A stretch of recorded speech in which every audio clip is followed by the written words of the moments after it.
2 का question number 1, 2, 3 और 4, ठीक है सबके साथ। देखिए बच्चों, आप लोग को करना है, अगर आप लोग मन में ठान लो कि मुझे करना है, मुझे अच्छे नंबर लेके आने, तो बिल्कुल हो जाएगा वो काम, ठीक है। और बाकी इन क्वेश्चनों को करते हैं, चलिए। तो इसमें fill in the blanks in the following table that A is the first term and D is the common difference. हमें ए दिया होगा कहीं पर डी दिया होगा, कहीं पर एन दिया होगा, कहीं पर ए एन दिया होगा, हमें पता अलग अलग टर्म करने हैं, ठीक है। तो मैं इसमें से आप लोग को एक सेकंड वाला करवाता हूँ और एक फोर्थ वाला करवाता हूँ, इससे आपको क्लियर हो जाएगा, ठीक है। तो डियर ये क्या है, दरअसल अगर सेकंड वाले में देखेंगे हमें इसमें ये वाला फॉर्मूला आएगा, ठीक है। A N equals to A plus N minus one into D, ये फॉर्मूला लगेगा इसमें। तो सब पे ये लगने वाला है, मतलब पांचों के पांचों क्वेश्चन सब इसी फॉर्मूले से होंगे। तो अगर मैं थर्ड वाला देखता हूँ तो ए तो पता ही नहीं है, बट ए एन, हाँ, अरे सेकंड वाला की बात हो रही थी ना। तो ए तो पता है, ए एन, हाँ ए एन है, 0 है मेरे पास। और ए पता है मुझे -18 है। एन एन पता है मुझे 10 है। और डी पता नहीं है ना, तो डी को डी रहने देंगे, अभी अभी हमें पता नहीं है। तो अगर बच्चों पहले प्लस और माइनस वाले जाते हैं, ठीक है। तो माइनस का 18 अगर उधर गया तो ये प्लस का 18 हो गया, और यहाँ पर क्या हो गया, ये हो जाएगा 9D, बिकॉज 10 - 1 दैट इज़ 9 और ये डी, ठीक है। तो फिर क्या करेंगे हम, इसका यहाँ नीचे डिवाइड ही लग जाएगा ना, क्योंकि डी को अकेला करना है, डी की वैल्यू चाहिए हमें। तो डी की वैल्यू कितनी आ जाएगी, 2। यहाँ से यहाँ डायरेक्ट काट भी सकते हैं, ठीक है। तो ये हो गया हमारा क्वेश्चन नंबर फर्स्ट का सेकेंड पार्ट। अब बनाते हैं हम वही फर्स्ट का ही, बट लेकिन अब बनाएंगे फोर्थ नंबर वाला पार्ट, ठीक है। एन पता करना है, तो A N equals to A plus N minus one, और एन हमें पता नहीं है, इंटू डी, और डी की वैल्यू हमें पता है 2.5। ये मैंने ब्रैकेट में इसलिए लिखा ना, क्योंकि हो सकता है कि कभी प्लस का माइनस का आया तो इसलिए दिक्कत ना हो, इसलिए। अब 18.9 उस तरफ जाएगा सबसे पहले, तो ये तो प्लस का हो जाएगा। तो 18.9 3.6 में डायरेक्ट प्लस ही करके लिख रहा हूँ, देखिए प्लस हो रहा है, ठीक है। 3.6 और 18.9 आपस में प्लस हो जाएंगे, तो ये कितना हो जाएगा, 9 6 15 5 कैरी 1 19 20 21 22.5, ये आया इक्वल्स टू, ये हुआ हमारा 2.5 n माइनस वन। अब चाहे तो इसमें से आप लोग 2.5 का अंदर मल्टीप्लाई कर सकते हैं, इस 2.5 का अंदर मल्टीप्लाई कर सकते हैं, या चाहे तो इसको डायरेक्ट पहले डिवाइड ही कर लेते हैं, ठीक है। तो डिवाइड भी चाहे तो कर सकते हैं, जैसे 22.5 है डिवाइडेड बाई 2.5, और यहाँ पर इक्वल्स टू ये कितना है, n माइनस वन, ये है n माइनस, चलो इसको यहाँ ब्रैकेट नहीं लगाते हैं, ठीक है।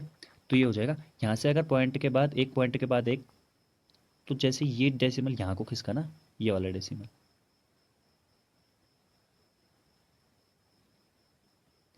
तो ये वाला डेसिमल जैसे ही उधर को खिसका, तो ये वाला डेसिमल भी उधर को खिसक लेगा, ठीक है। तो यानी कि मेरे कहने का मतलब ये है कि डेसिमल जितने पॉइंट बाद होता है उतने पॉइंट बाद, जैसे डेसिमल के बाद एक डिजिट है, यहाँ पे डेसिमल के बाद एक डिजिट है, तो दोनों गए, मतलब केवल डेसिमल गया, 5 नहीं गया। अब 25 का टेबल तुम्हें आना चाहिए, अगर नहीं आता कोई बात नहीं, 5 का टेबल से भी हो जाएगा। तो 25 का टेबल मुझे पता है, 25 9 जा होता है ये, तो यहाँ से कितना आ गया, n माइनस वन, एन के इक्वल आ गया, ठीक है डियर। तो 1 इधर गया, तो n की वैल्यू कितनी आ गई, 10 आ गई। That is my answer. चलते हैं अब नेक्स्ट क्वेश्चन की सब, question number second. 30th term of A P is, 30th term क्या है, तो ए थर्टी की वैल्यू क्या होगी, मैंने आप लोग को पहले ही बता रखा है, A plus N minus one into D. तो ये 30 में से एक कम हो जाएगा ना यहाँ पर, ये हो जाएगा 29D, ठीक है। अब ए कितना है, ए की वैल्यू आपको पता है, और 29, ये तो 29 के लिए डी क्या है, डी की वैल्यू है -3, ठीक है। तो अब हम देंगे उसके बाद मैं यहाँ पर लिख रहा हूँ 10 माइनस 29 3 जा 87, तो हमारे पास कितना आ जाएगा, -77, यानी कि सी ऑप्शन हमारा ट्रू हो जाएगा यहाँ पर, ठीक है।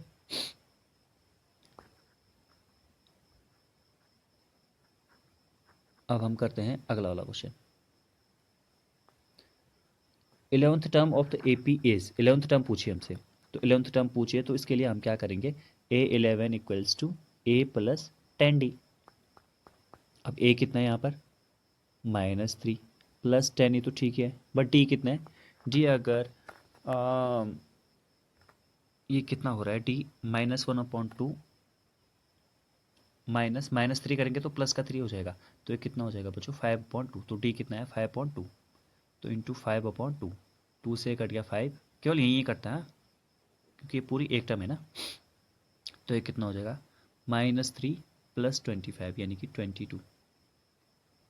तो 11th टर्म कितनी आ गई हमारे पास 22 आ गई, ये हमारा आंसर आ गया।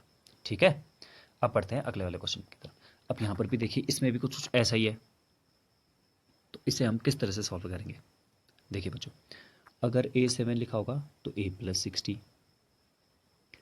A3 होगा तो A + 2D,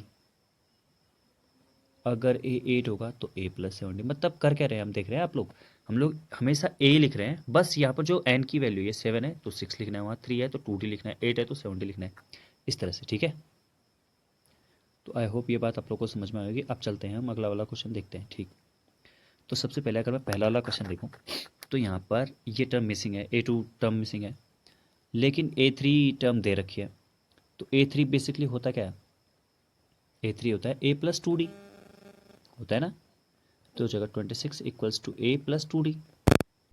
अब यहाँ से 2D की वैल्यू कितनी आ जाएगी, 2 अगर उस तरफ जाएगा तो ये 24 हो जाएगा। यहाँ से D की वैल्यू कितनी आ जाएगी हमारे पास, 12 आ जाएगी। अब जैसे D की वैल्यू 12 आई तो वैसे हम लोग क्या लिख सकते हैं, 2 में 12 प्लस क्या 14, तो ये हमारा कितना आ गया 14 आ गया। पहले वाले का आंसर हमारा कितना आ गया 40।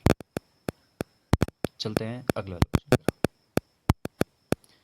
अब देखते हैं इसमें क्या है, इसमें तो हमें पता ही नहीं है, बट हाँ हम लोग यहाँ पर ये बात कह सकते हैं कि ये जो A2 है ये हो जाएगा A + D। A भी नहीं पता है अभी हमें, D भी नहीं पता है, कोई बात नहीं। और ये 3 जो है ये है, ये फोर्थ वाले टर्म है ना, तो A + 3D फोर्थ वाले टर्म है, ये मुझे कैसे पता था भाई, फर्स्ट सेकंड थर्ड फोर्थ वाले टर्म। ठीक है, अब हम यहाँ पर आगे सॉल्व करेंगे, तो आगे सॉल्व करके हमें क्या मिलता है, हम सब्स्टिट्यूट एलिमिनेशन मेथड का यूज़ कर रहे हैं। तो ए से गया, यहाँ पर बचा 10D, 10D = ये 1 - 2D, 10 = सॉरी 10 = 2, 13 - 3 10। तो यहाँ से D की वैल्यू कितनी आ जाएगी -5, तो D की वैल्यू कितनी आ गई -5। अब D की वैल्यू को अगर मैं यहाँ पर रखता हूँ, पहले वाले पे रखता हूँ, मतलब यहाँ पर रखता हूँ, तो मेरे पास क्या आ जाएगा, D की वैल्यू -5 आएगा। ठीक है, याद रखना है D की वैल्यू -5 आई है, D की वैल्यू -5 आई है।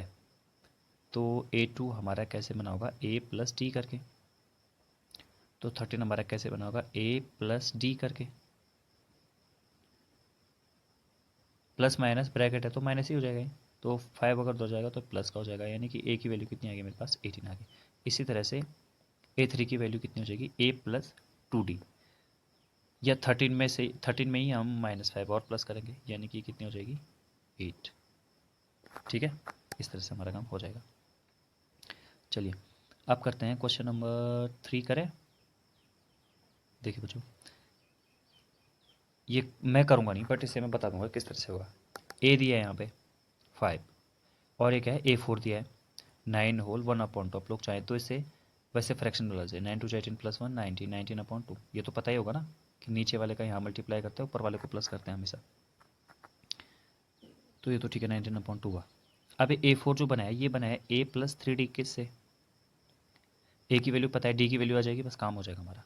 ठीक है, अब कौन सा वाला देखें, अब देखते हैं हम लोग। ये वैसे फिफ्थ वाला भी ऐसा ही है, फोर्थ वाला भी ऐसा ही है। फोर्थ वाले को देंगे तो A दिया है हमें, और 1 2 3 4 5 6 A6 दिया है। तो ये A6 कहीं ना कहीं A + 5D होगा ना, और A की वैल्यू की वैन है तो वहाँ से D की वैल्यू आ जाएगी, बस हम इजीली सब क्रैक कर पाएंगे। क्योंकि बच्चों A आ गया तो उसकी में D प्लस करेंगे तो ये वाला आ जाएगा, फिर D प्लस करेंगे तो ये वाला आ जाएगा, फिर D प्लस करेंगे तो ये वाला आ जाएगा, बस काम हो जाएगा हमारा। अब चलते हैं 5 वाले क्वेश्चन की तरफ। तो 5 वाले क्वेश्चन में भी क्या बोल रहा है, वो भी सिंपल है। ठीक है, घबराना नहीं है, आराम से करना आप लोग कर पाएंगे। A2 है 38, और 1 2 3 4 5 6, A6 है माइनस का 22। तो ये पता ही होगा A + D और A + 5D - 22, 38 है 38 सॉरी। तो आराम से हो जाएगा। ठीक है, एलिमिनेशन वाली मेथड लगाना, फिर A की वैल्यू आ जाएगी, D की वैल्यू आ जाएगी, फिर A की वैल्यू आ जाएगी, तो काम हो जाएगा हमारा। बढ़ते हैं अगले वाले क्वेश्चन की तरफ। Which term of the AP is 78, कौन सी टर्म इसमें 78 होगी। तो हमें थोड़ा पता है कि कौन सी टर्म 78 होगी, तो हम मानते हैं कि कोई n नंबर की टर्म होगी जो कि कितनी होगी बच्चों 78। n मतलब कुछ भी हो सकता है, जैसे कि 7वें नंबर की टर्म आ सकती है, 8वें नंबर की टर्म आ सकती है, 10 20 कुछ भी आ सकती है। तो यहाँ पर हमें पता है a plus n minus 1 into D की वैल्यू कितनी है 5 इक्वल्स टू 78। अब जब n माइनस 1 इंटू 5 यहाँ पर से करेंगे तो 78 अगर हम देंगे तो ये 3 माइनस प्लस का है, उधर जाके माइनस का हो जाएगा, तो यहाँ पर आ जाएगा 75। फिर मैंने बता रखा 5 से यहाँ कट गया 15, देखिए ब्रैकेट में तब कट रहा है, ये वैसे नहीं कटता है डायरेक्ट। तो यहाँ से n की वैल्यू कितनी आ जाएगी, n माइनस 1 इक्वल्स टू 15 आ रखा है, n की वैल्यू कितनी आ जाएगी 16, यानी कि 16 नंबर की कोई टर्म होगी जो कितनी होगी हमारे पास 78। Fifth number question, find the number of terms, यानी कि n पता करना है, इसमें भी n पता करना है। तो इसमें से पहला वाला मैं छोड़ रहा हूँ, सेकंड वाला बता रहा हूँ। तो सेकंड वाला करने से पहले मुझे a पता होना चाहिए जो कि 18, ठीक है। d पता होना चाहिए, d कैसे पता चलेगा, 15 होल 1/2 में से अगर 18 को माइनस करेंगे तो ये कितना हो जाएगा, 15 टू जा 30, 30 प्लस 1 31/2 माइनस 18। फिर ये कैसे पता करते हैं, 2 का डायरेक्ट यहाँ मल्टीप्लाई 18 के साथ, 2 18 जा 36, 36 माइनस का है तो ये कितना हो जाएगा 5/2, वो भी माइनस का। तो अब मेरे पास डी आ गया माइनस का 5/2, मेरे पास डी कितना आ गया माइनस का 5/2। तो ये मेरा आ गया डी।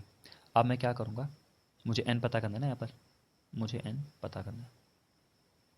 तो मुझे पता है 13 a3 इक्वल्स टू, नहीं a3 इक्वल्स टू नहीं, अब हम वो लास्ट वाला टर्म क्योंकि यहाँ पर गिवन है ना तो उसे हम ले लेंगे, ठीक है। तो A N equals to A plus N minus 1।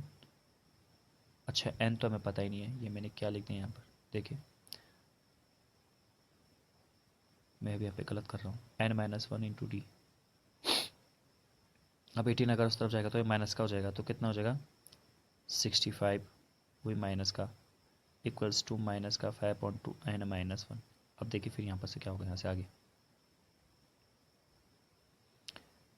सबसे पहले माइनस से माइनस उड़ा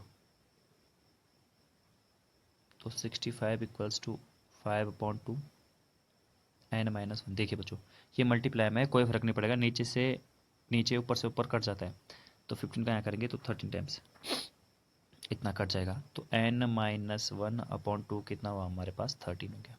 अब हम फिर क्या करेंगे, फिर यहाँ पर क्रॉस मल्टीप्लाई करेंगे, और तो कोई तरीका है तो नहीं निकालने का, या अपन वो ना मान लेते हैं, ठीक है।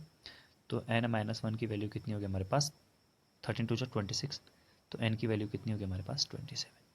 यही था इस क्वेश्चन का आंसर। आई होप कि ये क्वेश्चन आप लोगों ने किए होंगे, आपको समझ में भी आएंगे, बड़े छोटे से क्वेश्चन थे, ठीक है। इसके और अदर एक्स्ट्रा क्वेश्चन के लिए हम लोग मिलेंगे नेक्स्ट वाली वीडियो में, ठीक है। उसमें मैं आप लोग को इसके प्रीवियस ईयर में आए हुए क्वेश्चन भी कराऊंगा और भी कुछ अच्छे तरीके से क्वेश्चन करवाऊंगा, ठीक है। तो तब तक के लिए थैंक यू।